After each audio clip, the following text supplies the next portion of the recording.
Bah décidément, le cinéma français est en forme. Bonjour à tous, aujourd'hui on parle de Monsieur Aznavour, le biopic sur le grand Charles Aznavour réalisé par Mehdi Idir et Grand Corps Malade. Je suis désolé, ça fait genre 3 siècles que le film est sorti au cinéma, je suis grave à la bourre, mais comme le film ça sera un des grands succès français de l'année, bah ça me faisait plaisir de vous en parler malgré tout. Faire un biopic sur Aznavour, bah c'est pas aussi facile que ça en a l'air. C'est un chanteur qui est incroyable, ultra connu en France, mais c'est aussi l'un des chanteurs, si ce n'est le chanteur français le plus reconnu à l'étranger. Il est incroyablement doué, avec un sens du lyrisme hors du commun, il a chanté ses chansons, mais il en a écrit aussi plein d'autres pour plein d'artistes. Mais c'est aussi une personnalité égocentrique qui divise et qui n'a pas toujours été réglo. Donc pas facile de faire vivre toutes ces dimensions dans un biopic cohérent. Et alors pour le coup, qu'est-ce que ça donne ici ? Eh ben je trouve que Grand Corps Malade et Mehdi Idir s'en sortent vraiment très bien. J'ai vraiment bien apprécié le film. Et je suis le premier étonné parce que j'en attendais pas grand chose. Mais belle surprise. Alors comme je l'ai vu un peu tardivement, forcément j'en ai entendu parler avant de le voir. Et il s'avère que le film divise quand même pas mal. Les retours presse notamment, qui sont vraiment pas fous.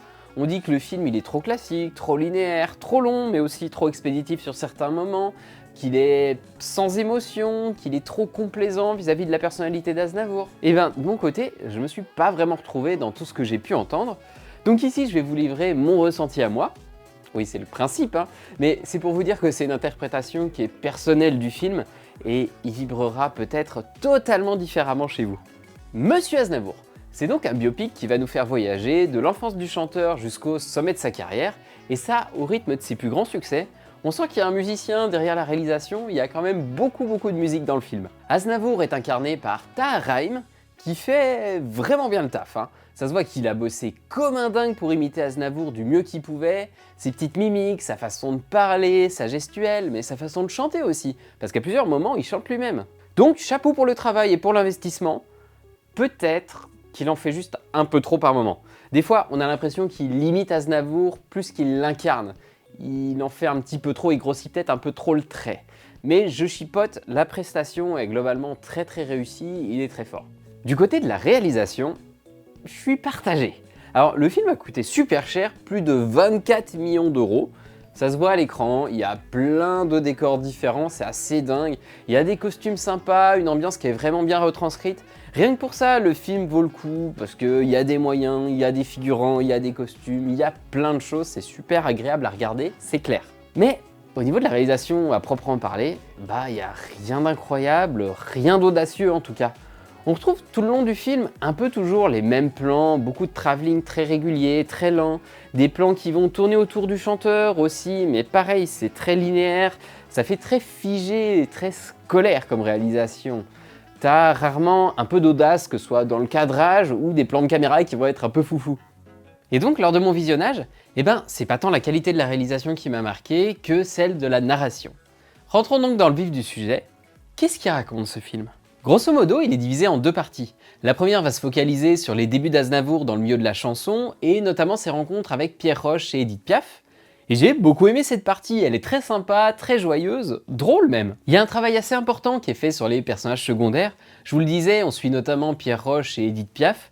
Et ça c'est cool, on suit pas que Aznavour, ça étoffe pas mal le film. Et d'ailleurs, tout le long du film, on va croiser des personnalités qu'ont côtoyé Aznavour, Charles Trenet, Sinatra, Truffaut, Johnny. Et sur cette première partie, il y a une ambiance un peu débrouille qui est vraiment cool.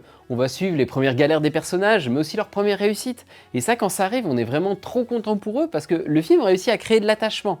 Les dialogues sont très bons, tout comme les moments de complicité entre les personnages qui fonctionnent super bien, notamment entre Aznavour et Pierre Roche, qui est joué par l'excellent Bastien Bouillon. Cet acteur, plus je le vois, plus je l'aime. Et en fait, le film laisse vivre ces personnages, ils existent, on les suit dans leur quotidien, ils ont l'air vrais. Il y a un petit côté un peu sitcom qui fait qu'on s'attache. Arrive ensuite la seconde partie, ça y est, Aznavour a rencontré le succès, il est riche et célèbre, et maintenant on va voir comment il devient encore plus riche et célèbre. Donc je pense que cette partie a peut-être un peu plus déplu, et c'est vrai qu'elle est moins impactante que la première, il y a quelques longueurs. Mais à partir de ce moment-là, le film a un côté un peu Loup de Wall Street, avec cette idée qu'il en faut toujours plus, que trop c'est quand même pas assez. Et c'est assez original, notamment pour un film français. Là où la première partie était très solaire, le film se transforme petit à petit en tragédie. Plus Aznavour connaît le succès, et plus il s'isole, plus il devient malheureux. Et ça en devient un peu la morale du film. C'est chimérique de courir vers la gloire, vers la reconnaissance. Ça fera qu'agrandir le vide en nous. Profitons plutôt du temps présent, des gens qui sont autour de nous, c'est ce qui compte vraiment.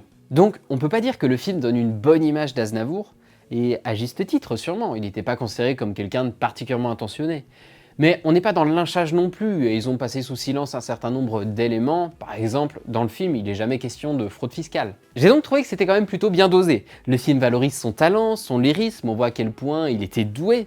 Et je vous le disais, le film fait aussi la part belle à ses plus grandes chansons, on sent qu'il y a beaucoup d'admiration pour l'artiste qu'il était. Sa sensibilité aussi, elle est mise en valeur, notamment au travers d'un passage sur sa chanson Comme ils disent pour soutenir les personnes LGBT, et le film montre aussi à quel point c'était un gros bosseur. L'idée ici, c'est donc pas de faire chuter Aznavour de son piédestal. Le film le présente pas du tout comme un connard insensible, mais plus comme une victime de son insatisfaction permanente, de sa quête de toujours plus, qui crée chez lui toujours plus de solitude. Voilà, j'ai donc trouvé ce film super intéressant, il m'a fait passer un super bon moment pendant la première partie, j'avais le smile tout du long, l'alchimie entre les personnages, elle est au rendez-vous, et on est à fond dans les aventures d'Aznavour et Pierre Roche. Et la deuxième partie, elle m'a fait réfléchir, elle pose pas mal de questions, et toute l'ambiguïté créée autour du personnage d'Aznavour, qui est à la fois égoïste et ultra sensible, bosseur fou et opportuniste, idolé de tous et plus seul que jamais, c'est vraiment intéressant. Mon petit regret, c'est peut-être la fin qui est pas mémorable.